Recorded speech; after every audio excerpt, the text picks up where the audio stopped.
Hi hello నమస్తే. ఎలా ఉన్నారు అందరూ? బాగున్నారా? Welcome back to our channel Sweden లో స్వీట్ కపుల్.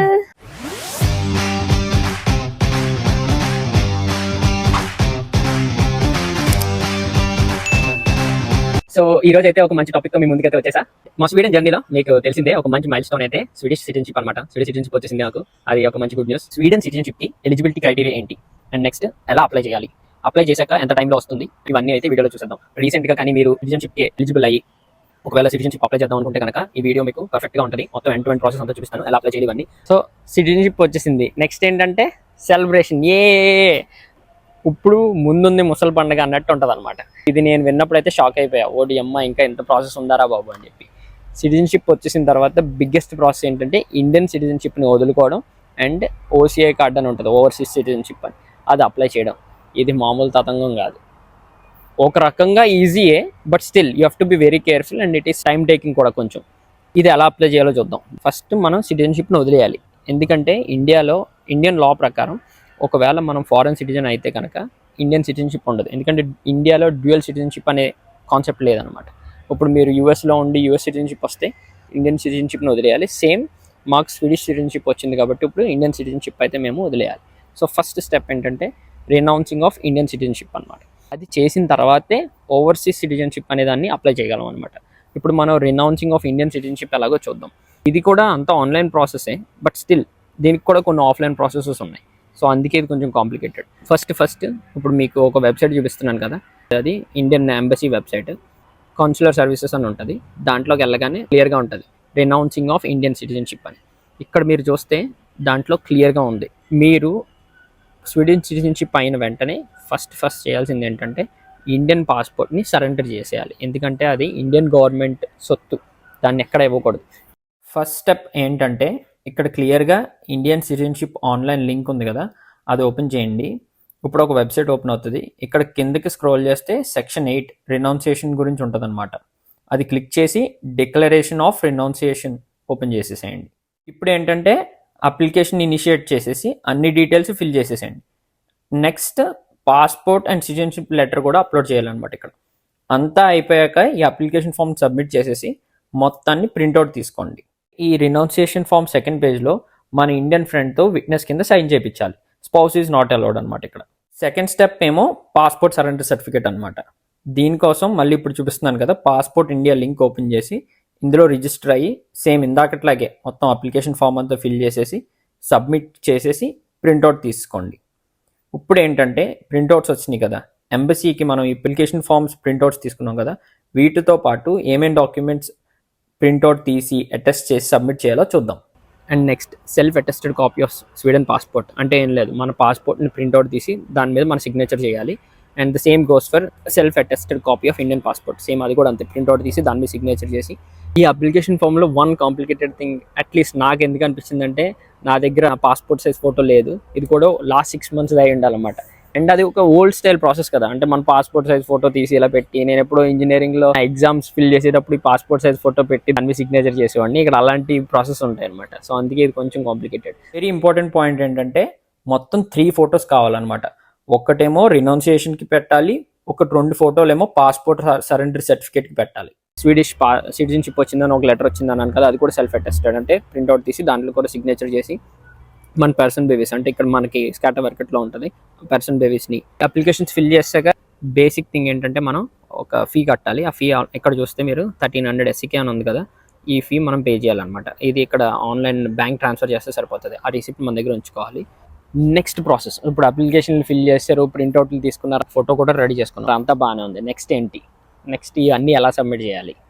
2 ways ఉన్నాయి. ఎయిదర్ మనము ఎంబసీలో ఒక స్లాట్ బుక్ చేసుకుని అక్కడికి వెళ్ళి డైరెక్ట్ అప్పటికప్పుడు మనం మన పాస్పోర్ట్ ఇవన్నీ వెరిఫికేషన్ చేసుకుని తీసుకోవచ్చు. ఆర్ ఎల్స్ ఇంకో వే ఏంటంటే పోస్ట్ నోట్లో పోస్ట్ చేయడం అనమాట. ఇవన్నీ ఈ పోస్ట్ చేయడం కూడా డైరెక్ట్ ప్రాసెస్ కాదు. అంటే మనం పాస్పోర్ట్స్ ఇవన్నీ పంపిస్తున్నాం కాబట్టి బెటర్ టు బీ ఇన్సూరెన్స్ ఉన్నది అండ్ నెక్స్ట్ ట్రాకింగ్ ఉన్నది తీసుకోవాలి. అదే పోస్ట్ నోట్ రెక్ అని ఉంటుంది అనమాట, REK. ఫస్ట్ ఒక పెద్ద లెటర్ తీసుకోండి, ఒక పెద్ద పోస్టల్ లెటర్, దాంట్లో మన డౌట్స్ ఇవన్నీ పెట్టడానికి. అండ్ నెక్స్ట్ మన పాస్పోర్ట్ రిటర్న్ పంపించడానికి కూడా లెటర్ మనమే పంపించాలి. లెటర్ అంటే మెయిన్ లెటర్ ఉంటుంది కదా, దానికి మనీ కట్టి అది సేవ్ చేసుకుని అది కూడా మనమే పంపించాలి. ఎందుకంటే అక్కడ ఎంబసీ వాడు మన కోసం ఆ పాస్పోర్ట్ని మనీ పే చేసి పంపించాడు. దాన్ని రిటర్న్ తెచ్చుకోవడానికి కూడా మనమే ఒక లెటర్ దాంట్లో ఈ పెద్ద లెటర్లో పెట్టి పంపించాలన్నమాట. సో ఇది కాంప్లికేటెడ్ ప్రాసెస్. బట్ యా, మనకి టైం ఉంటే పర్సనల్గా వెళ్ళి సబ్మిట్ చేసి ఈజీగా చేసుకోవచ్చు. టైం లేకుంటే ఇది ప్రాసెస్ అనమాట. ఇది రినౌన్సింగ్ ఆఫ్ ఇండియన్ సిటిజన్షిప్. ఈ అన్ని సబ్మిట్ చేసేసాక 8 to 10 వీక్స్లో వాళ్ళు డెసిషన్ తీసుకుంటారు. 8 to 10 వీక్స్లో ఒకవేళ డెసిషన్ తీసుకోకపోతే అప్పుడు కాల్ చేయమంటారు. బట్ నేను విన్నదైతే టైం పడుతుందంట. సో 8 to 10 వీక్స్ తర్వాత మనకి లెటర్ అయితే వస్తుంది, నువ్వు ఇంకా ఇండియన్ సిటిజన్ కాదని చెప్పి. ఈ లెటర్ చాలా important next OCI card apply చేయడానికి. ఇప్పుడు రెనౌన్సియేషన్ సర్టిఫికేట్ వచ్చింది, నెక్స్ట్ ఏంటి, ఇండియన్ ఓసీఐ అప్లై చేయడం. ఓసీఐ అప్లై చేయడం సేమ్, ఆల్రెడీ రెనౌన్సింగ్లో చేసాం కాబట్టి ఓసీఐ దానికి మనకు ఒక ఎక్స్పీరియన్స్ వచ్చేసి ఉంటుంది. బట్ స్టిల్ చూద్దాం ఏ వెబ్సైట్కి వెళ్ళాలని చెప్పి. ఇది కూడా మీరు ఎంబసీ ఆఫ్ ఇండియా దీంట్లో ఈ వెబ్సైట్లో క్లియర్గా ఉంటుంది. కౌన్సిలర్ సర్వీసెస్లోకి వెళ్ళి ఓవర్సీస్ సిటిజన్షిప్ ఆఫ్ ఇండియా అని ఉంటుంది. దీంట్లోకి వెళ్తే వాడు క్లియర్గా మెన్షన్ చేస్తాడు ఫస్ట్ అప్లికేషన్ ఫామ్ అనేది ఎక్కడి నుంచి ఫిల్ చేయాలని చెప్పి. ఆ వెబ్సైటే ఇప్పుడు మీకు చూపిస్తున్నాను స్క్రీన్లో. ఇప్పుడు ఈ వెబ్సైట్ ఉంది కదా, ఆన్లైన్ ఓసీఐ సర్వీసెస్ అని ఉంది కదా, దీంట్లోకి వెళ్ళి న్యూ ఓసీఐ రిజిస్ట్రేషన్ అని కొట్టి ప్రొసీడ్ కొట్టి మొత్తం ఫిల్ చేసేయడమే. ఇందులో అన్ని డీటెయిల్స్ ఫిల్ చేసిన తర్వాత సేమ్ ఇందాకలాగే అప్లికేషన్ ఫామ్ని ఫిల్ చేసేసి మళ్ళీ మనకి పాస్పోర్ట్ సైజ్ ఫోటో కావాలి. మన వాళ్ళు ఎక్కడ వదలరు, పాస్పోర్ట్ సైజ్ ఫోటో మ్యాండేటరీ. దీంతోపాటు సిగ్నేచర్ని మనం ఇక్కడ పెట్టి దాన్ని ఇమేజ్ తీసి దాన్ని కంప్రెస్ చేసి ఒక సైజులో దాన్ని అప్లోడ్ చేయాలి. ఈ సిగ్నేచర్ ఇంపార్టెంట్, ఈ పాస్పోర్ట్ సైజ్ ఫోటో ఇంపార్టెంట్. అన్ని డీటెయిల్స్ ఫిల్ చేసిన తర్వాత ఆల్రెడీ మనం రెనౌన్సింగ్లో సబ్మిట్ చేసాం కదా, అలాగే అన్ని సర్టిఫికేట్స్ మనం షెంగెన్ వీసాలో మాట్లాడుకున్నాం ఆల్రెడీ. ఎంత స్టఫ్ ఉంటే అంత స్టఫ్ వాళ్ళకి ఇచ్చేస్తే బెస్ట్. మళ్ళీ లేదంటే అది మిస్ చేశారు ఇది మిస్ చేశారు అని ఆపేసి హోల్డ్లో పెడతారు. సో అన్ని సర్టిఫికేట్స్ సెల్ఫ్ అటెస్టెడ్ కాపీస్ చేసేసి మొత్తం ప్రింట్అవుట్స్ తీసుకుని క్లియర్గా. One important thing, application fee కూడా కట్టాలి. దీనికి మనం రెనౌన్సింగ్ ఏమో ఎంత కట్టాము, 1300 ఎస్సీకే కట్టాము. ఓసీఐ సర్వీసెస్కి 2800 చేంజ్, అప్రాక్స్గా 2900 ఎస్సీకే పే చేయాలి. బ్యాంక్ ఏరో ద్వారా పే చేసేసి ఆ పేమెంట్ రిసిప్ట్ని కూడా మనం ప్రింట్అవుట్ తీసుకొని ఇవన్నిటిని కలిపి 2 ways అగైన్, మళ్ళీ ఏదర్ పోస్ట్ నోట్లో సబ్మిట్ చేయడం ఆర్ మాన్యువల్గా అపాయింట్మెంట్ బుక్ చేసుకుని ఎంబసీకి వెళ్ళి సబ్మిట్ చేయడం. కానీ పోస్ట్ నోట్ సబ్మిట్ చేసేటట్టయితే మళ్ళీ మర్చిపోకండి, మీరు ఆబ్వియస్లీ మీ స్వీడన్ పాస్పోర్ట్ పంపించాలి. ఆ పాస్పోర్ట్ పంపించినప్పుడు అది రిటర్న్ రావాలంటే దానికి లెటర్ కూడా మీరే పంపించాలన్నమాట. సో దానికి కూడా పే చేసి ఆ లెటర్ కూడా ఆ లోపల పెట్టి పంపించాలి, సో దట్ వాళ్ళు పాస్పోర్ట్ పంపిస్తారు.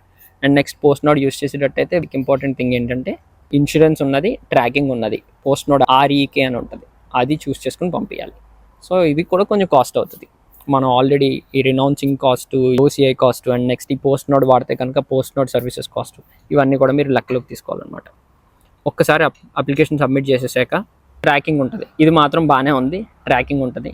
ఆన్లైన్లోకి వెళ్ళి ట్రాక్ చేసుకోవచ్చు అప్లికేషన్ ఎంతవరకు అయింది ఏంటనేది. అండ్ నెక్స్ట్ ఓసీఐ కార్డు వచ్చేస్తుంది. పిల్లలకు కూడా సేమ్, ఒకవేళ ఇది నేను అప్లై చేస్తున్నాను బట్ ఒకవేళ ఎవరికైనా మీకు కిడ్స్ ఉంటే కనుక సేమ్ ప్రాసెస్ వాళ్ళకి కూడా. కానీ వాళ్ళు కొన్ని చేసుకోలేరు కాబట్టి, ఫర్ ఎగ్జాంపుల్ ఇప్పుడు వాళ్ళు సిగ్నేచర్ చేయలేరు అనుకోండి, అప్పుడు థంబ్ ఇంప్రెషన్ పెట్టాలి. అలాంటి చిన్నవి మారుతాయి. బట్ అందరికీ సెపరేట్ అప్లికేషన్స్ చేయాలి. హస్బెండ్కి హస్బెండ్, వైఫ్కి వైఫ్, పిల్లలు ఉంటే పిల్లలు, అందరికీ సెపరేట్ అప్లికేషన్స్ చేయాలి. అందరూ సెపరేట్గా సబ్మిట్ చేయాలి. అందరూ దానికి డెసిషన్స్ వస్తాయి. అందరికీ ఓసీఐ కార్డ్స్ అన్నీ ఉంటాయి. ఓసీఐ కార్డ్ ఒక్కసారి వచ్చిన తర్వాత అది పర్మనెంట్ అనమాట మనకి, ఎందుకంటే ఇంకా అప్డేట్ చేయాల్సిన అవసరం లేదు. బట్ నేను విన్నది ఏంటంటే అప్డేట్ చేస్తే మంచిది, ఎందుకంటే మన ఇండియాలో ఈ ఇమిగ్రేషన్ దగ్గరకు వచ్చిన వాళ్ళు బాగా తిక్కగాళ్ళు ఉంటారు కొంతమంది. ఫర్ ఎగ్జాంపుల్ ఇప్పుడు స్వీడిష్ పాస్పోర్ట్ ఉంది, అది 5 years వ్యాలిడ్. 5 years తర్వాత మళ్ళీ మనం వెళ్ళి మొత్తం మన ఫోటోగ్రాఫ్ తీసుకుని అన్నీ తీసుకుని అప్డేట్ చేస్తాం. పాస్పోర్ట్ అప్డేట్ అవుతుంది కానీ ఓసీఐ కార్డ్ అప్డేట్ అవుతుంది. సో అందుకని చెప్పి ఎప్పుడన్నా మీరు పాస్పోర్ట్ అప్డేట్ చేసుకున్న ప్రతిసారి ఓసీఐ కూడా అప్డేట్ చేసుకోవడానికి ట్రై చేయండి, so that me OCI card update అయి ఉంటుంది. అండ్ నెక్స్ట్ మిమ్మల్ని ఎవడు ఆపి అన్నెసరీ సిల్లీ క్వశ్చన్స్ అడిగి ఏంటి ఇలా ఉన్నావు అలా ఉన్నావు అని అడిగేవాడు ఎవడో ఉండడు. పిల్లలకి ఆబ్వియస్లీ, ఎందుకంటే వాళ్ళు ఏజ్ ఫాస్ట్గా అవుతారు, మారిపోతారు కాబట్టి వాళ్ళకి ప్రతి 5 years వాళ్ళు ఈ పాస్పోర్ట్ ఎప్పుడెప్పుడు ఎక్స్పైర్ అయిపోతుందో వాళ్ళకి పక్కా ఓసీఐ కార్డ్ అప్డేట్ చేయాల్సిందే. అది మ్యాండేటరీ, మనకి మ్యాండేటరీ కాదు బట్ అప్డేట్ చేసుకుంటే మంచిది. సో ఇది ఓసీఐ కార్డుకి ప్రాసెస్. సిటిజన్షిప్ చాలా ఈజీగా అయిపోద్ది. ఈ ఓసీఐ అండ్ రినౌన్సియేషనే కష్టం. చెప్పాను కదా, సిటిజన్షిప్ వచ్చిన తర్వాత ఏంటంటే సంబరాలు చేసుకోవచ్చు, కానీ తొందర ముసలి పండుగ. మనకి స్వీడన్ వాళ్ళు ఈజీగా ఇచ్చేస్తారు, ఇండియాది వదులుకోవడం కొంచెం కష్టం. మనసులో కష్టంగా ఉన్నా వదులుకోవాల్సిందే, తప్పదు కదా, ఎందుకంటే ఎలాగో ఇండియన్ గవర్నమెంట్ ఒప్పుకోదు. బట్ ఒక్కసారి ఓసీఐ వచ్చిన తర్వాత అంతా కామన్, ఏం ఉండదు. మనం ఇండియాలో అన్నీ చేసుకోవచ్చు, ఇండియాలో జాబ్ చేసుకోవచ్చు, ట్రావెల్ చేయొచ్చు, ఇండియాలో అసెట్స్ కొనుక్కోవచ్చు. కొన్ని రూల్స్ ఉంటాయి, ఫర్ ఎగ్జాంపుల్ అగ్రికల్చర్ ల్యాండ్ ఏవో కొనుక్కోలేమని అంటారు. ఇవన్నీ నాకు డీటెయిల్గా కరెక్ట్గా తెలియదు, ఒకవేళ మీకు తెలిస్తే కామెంట్ చేయండి, మాకు కూడా తెలుస్తాయి. సో ఇదన్నమాట మొత్తానికి ప్రాసెస్. ఓసీఐ ఎలా అప్లై చేయాలి, ఓసీఐ అప్లై చేయాలంటే ఫస్ట్ చేయాల్సింది ఏంటి, రినౌన్సింగ్ ఎలా చేయాలి, ఓసీఐ ఎలా అప్లై చేయాలి, అప్లికేషన్ ఎలా సబ్మిట్ చేయాలి, డెసిషన్స్ ఎలా, అన్నీ మాట్లాడేసుకున్నాం. నాకు తెలిసి మొత్తం క్లియర్గా ఎక్స్ప్లెయిన్ చేశాను అనుకుంటున్నాను. అండ్ ప్రతి స్టెప్ మర్చిపోకుండా చెప్పాను అనుకుంటున్నాను. ఒకవేళ నేను ఏదైనా మిస్ కొట్టాను అని అనిపిస్తే మీరు చెప్పండి, మేము కూడా తెలుసుకుంటాం. అండ్ ఇంకొకటి ఏంటంటే ఇంత ప్రాసెస్ ఉందని తెలియదు. సిటిజన్షిప్ అప్లై చేసేగానే అయిపోయింది, వచ్చింది కదా, ఇంక హ్యాపీగా ఇండియన్ పాస్పోర్ట్ కూడా జోబులోనే దాచుకుని తిరిగేద్దాం అనుకున్నా. వీసా తెలుసు, ఓసీఐ అనేది ఒకటి చేయాలని, బట్ అది మ్యాండేటరీ అని తెలియదు. సో ఇట్స్ మ్యాండేటరీ అనమాట. మనం ఒక్కసారి స్వీడన్ సిటిజన్షిప్ వచ్చిన తర్వాత ఓసీఐ మ్యాండేటరీ. ఓసీఐ లేనిదే మనం ఇండియా వెళ్ళలేం. ఆర్ ఈ వీసా తీసుకోవచ్చు. బట్ ఈ వీసా ఏంటంటే ప్రతిసారి నువ్వు ఈ వీసా తీసుకోవాలంటే పే చేసుకోవాలి. ఆల్మోస్ట్ ఎలా అంటే ఇప్పుడు మనం ఇండియా నుంచి వేరే కంట్రీకి విజిట్ చేయాలంటే వీసా ఎలా తీసుకుంటో అలా తీసుకుని వెళ్తూ ఉండాలి. దాని బదులు ఓవర్సీస్ సిటిజన్షిప్ అప్లై చేసుకుంటే ఇంకా పర్మనెంట్గా లైఫ్ లాంగ్ ఉంటుంది. ఎప్పుడన్నా సడన్గా ఎప్పుడన్నా ఇండియా వెళ్ళాలన్నా మన దగ్గర ఇది ఉంటుంది అనమాట. ఈ వీసా 2-3 డేస్లో వస్తుంది. బట్ యా, ఓసీఐ ఉంటే బెస్ట్ కదా. ఈ వీడియో హోప్ఫుల్లీ మీరు ఇప్పుడు స్వీడన్ సిటిజన్షిప్కి ఎలిజిబుల్ అయ్యి, ఒకవేళ మీరు ఏదైనా వీడియో సెర్చ్ చేస్తూ ఈ వీడియో కనిపించి మీరు ఈ వీడియో ఫాలో అయ్యి చేసిందంటే కనుక లైక్ వేసుకోండి అండ్ షేర్ చేయండి అండ్ కామెంట్ కూడా చేయండి మీకు హెల్ప్ అయిందా లేదా అని. నేను బలంగా నమ్ముతున్నాను చాలా హెల్ప్ అవుతుందని చెప్పి. ఎందుకంటే నాకు కనిపించలేదు అంత ఈజీగా. Yeah, basically that's it. Like చేయండి, షేర్ చేయండి, కామెంట్ చేయండి అండ్ మరిన్ని వీడియోస్ కోసం సబ్స్క్రైబ్ చేయండి. మెయిన్ ఇంపార్టెంట్ థింగ్, ఒకవేళ మీరు కానీ మీ ఫ్రెండ్స్ కానీ ఎవరన్నా రీసెంట్గా ఎలిజిబుల్ అయితే కనుక ఈ వీడియో వాళ్ళకి షేర్ చేయండి. పర్ఫెక్ట్ ఉంటుంది. దీన్ని చూసి క్లియర్గా ఈజీగా చేసేసుకోవచ్చు. మొత్తం ఎండ్ టు ఎండ్ ప్రాసెస్ అంతా మీకు ఈజీగా తెలుస్తుంది. అండ్ యా, ఫ్యూచర్లో ఇంకా ఎలాంటి వీడియోస్ కావాలో కామెంట్ చేయండి. See you soon. Bye bye.